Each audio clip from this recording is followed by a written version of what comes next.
Hey everybody, this is Dawn, aka the Interactive Nanny, coming to you guys live and in living color from Interactive Nanny's world where love and play are interacting. So today we'll be still coming with some more Black History moments, but I also have another new book that I've gotten that I want to share with you guys. And I've actually been looking at this book for a while, and I finally just broke down and went ahead and purchased it. I just want, I like just exploring different cultures and stuff. And the book, it looks just so cute and so sweet, and so I thought I'd just go ahead and get it and sort of, check it out and see what it's all about. So this is what we're gonna be doing today. So the name of the book that I'm talking about, it's The Proudest Blue, a story of hijab and family. And the author is Olympic medalist, I don't want to mess the name up, Ibtihaj Muhammad with S.K. Ali. And the art is by Hatim Ali. Okay, here we go. Well, the illustrations are pretty on the and really colorful in the front covers in the first couple of pages. The Proudest Blue. Mama holds out the pink. Mamas love pink.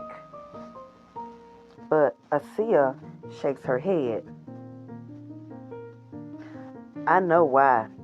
Behind the counter is the biggest, brightest blue, the color of the ocean. If you squint your eyes and pretend there's no line between the water and the sky.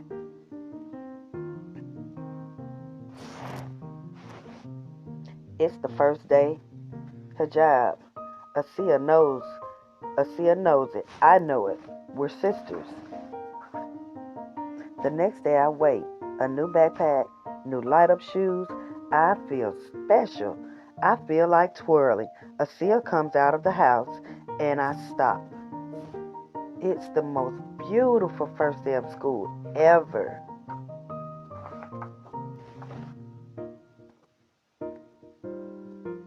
I'm walking with a princess, so I pretend I'm one too. But even princesses have to stop to cross the street. Asiya takes my hand in hers and says, "Come on, Fazaya." We speed walk it. 14 steps, 14 light ups to get across. Asiya takes me to my line first, hugs me goodbye.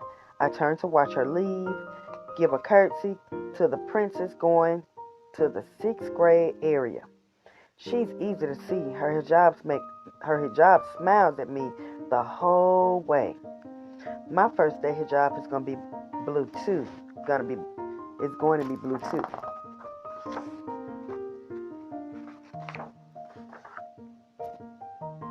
What's that on your sister's head? The girl in the front of me whispers. A scarf, I whispered back. I don't know why a whisper came out. I try again, louder. Louder now. A scarf. Hijab. Oh, she whispers. Asiya's hijab isn't a whisper. Asiya's hijab is like the sky on a sunny day. The sky isn't a whisper.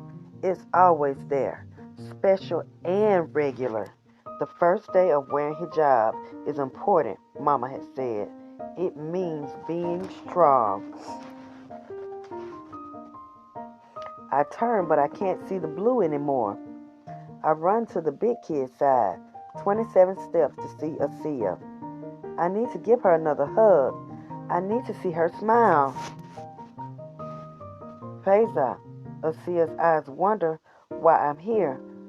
Are you excited, I ask, about the first day of hijab? She nods, smiling big, and I feel better. Someone laughs from nearby. A boy pointing at Asiya. Why? Asiya's hijab isn't a laugh. Asiya's hijab is like the ocean waving to the sky. It's always there, strong and friendly. Some people don't understand your hijab, Mama has said.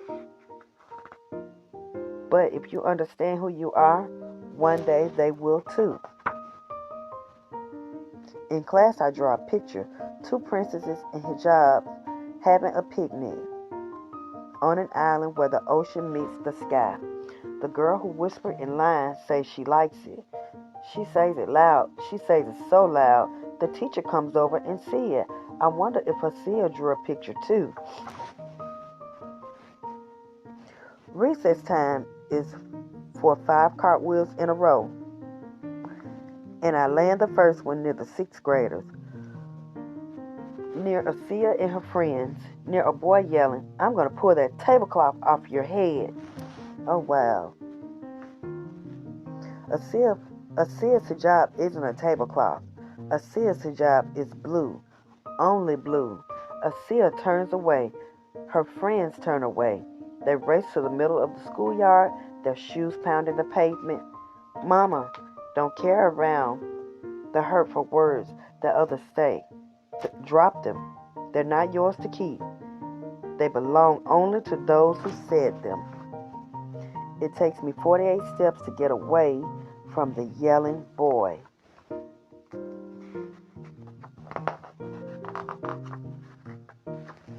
After school, I look around for whispers, laughs, and shouts, but I only see Asiya waiting for me. Like it's a regular day. She's smiling, strong. We cross the road hand in hand. I can't wait to get home to show Mama the picture I drew, to show Asiya that I'm wearing the same hijab in it. Because Asiya's hijab is like the ocean and the sky, no line between them. Saying hello with a loud wave. I'm sorry, y'all. Saying I'll always be here, like sisters, like me and Asiya. And that's the end of the story. So yeah, I really like that. And it's, it has a message to it. Just because people don't understand your background and where you come from doesn't mean it's not important, because it is, and it does. Each person matters. So that was The Proudest Blue. And I got it off Amazon if you're interested in getting it.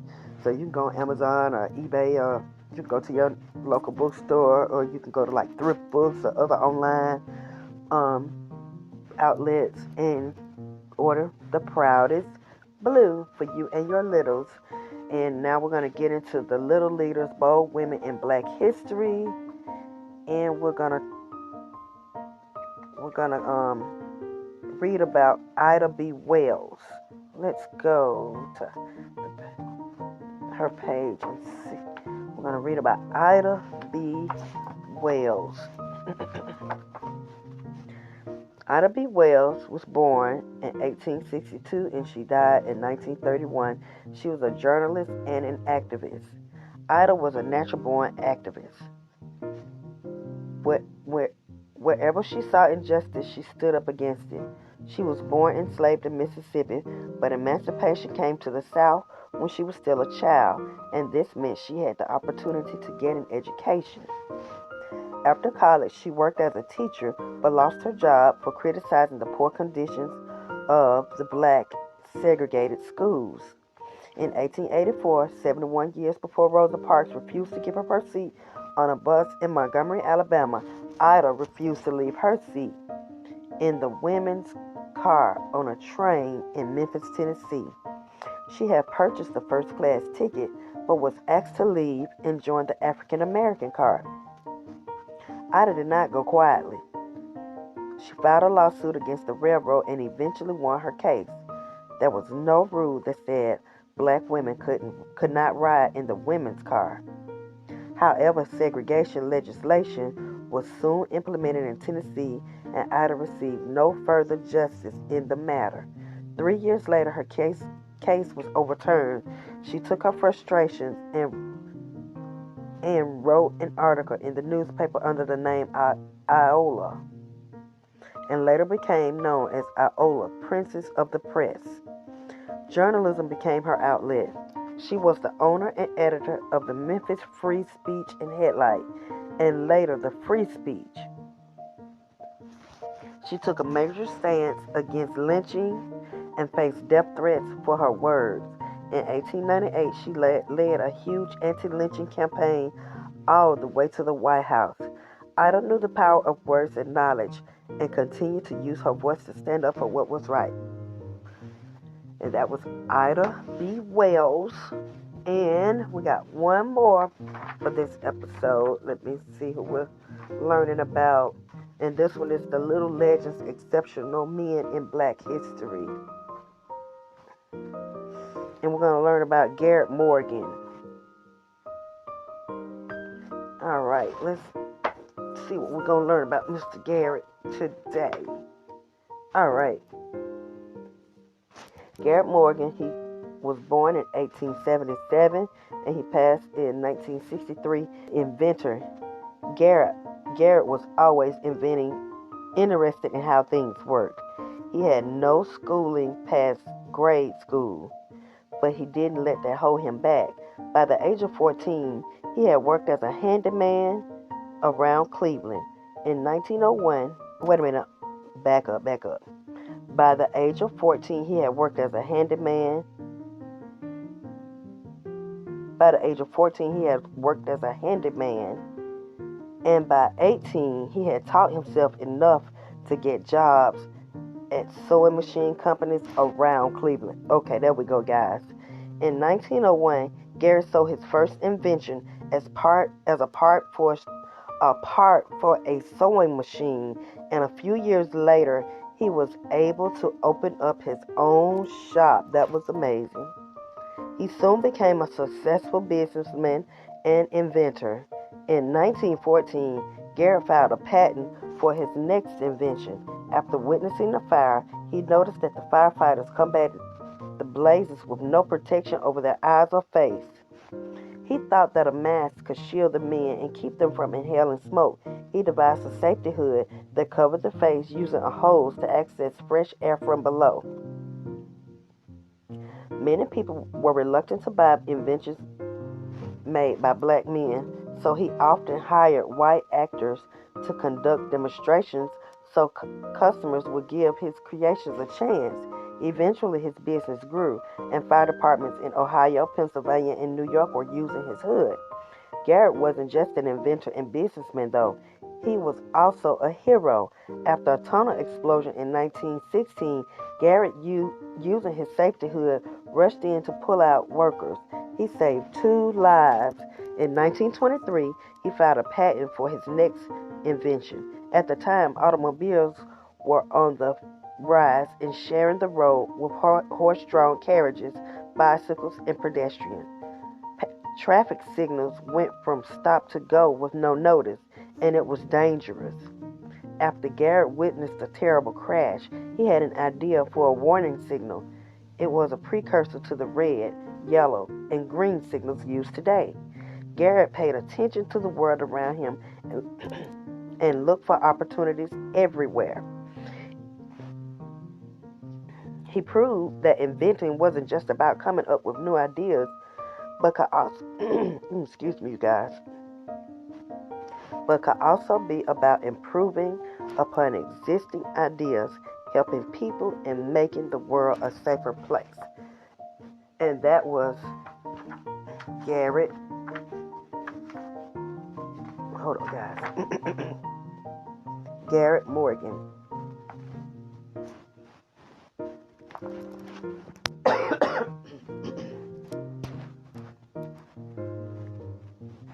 All right. So, before we end this episode, I want to tell you guys about this product that I've been trying for a couple of weeks, and it's really great. It's called Magic Mind, and what Magic Mind is, it's like an energy shot, but it's healthy. It's not like an energy drink. It's like, it comes in a little bottle. It's just like I want to say sort of like a green smoothie, but not a green smoothie, but it's in like a little small shot form. Anyway, I I was a little reluctant at first, but I was like, let me give it a go.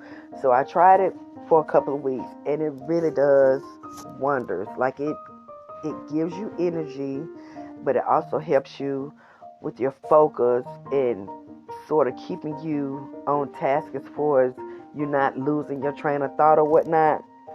Um, your energy level, it doesn't have you feeling like jittery or anything. It just gives you like a natural burst, and whereas you're able to go on throughout the day. It doesn't. I didn't feel any negative repercussions from it or anything. I thought it was great, and I can really say this because normally I don't drink green drinks or whatnot, and so when I got it, that was another reason for me to sort of pause. I was like, I don't know if I would do this, but I did try it, and it wasn't what I thought it was gonna be. And it's healthy. It has healthy um, ingredients in it and stuff like that. But again, it's called Magic Mind. So if you would like to try it, you go online and you can order it and see what you think about it. But I thought it was great. So again, take the time to check out Magic Mind Energy Shots. But until then, this is Don, aka the Interactive Nanny, signing off from Interactive Nanny's World, where love and play are interacting, and we will see you guys. Well, not see you guys. We will talk to you guys next week. Until then, this is Don. Talk to you guys later. Bye bye.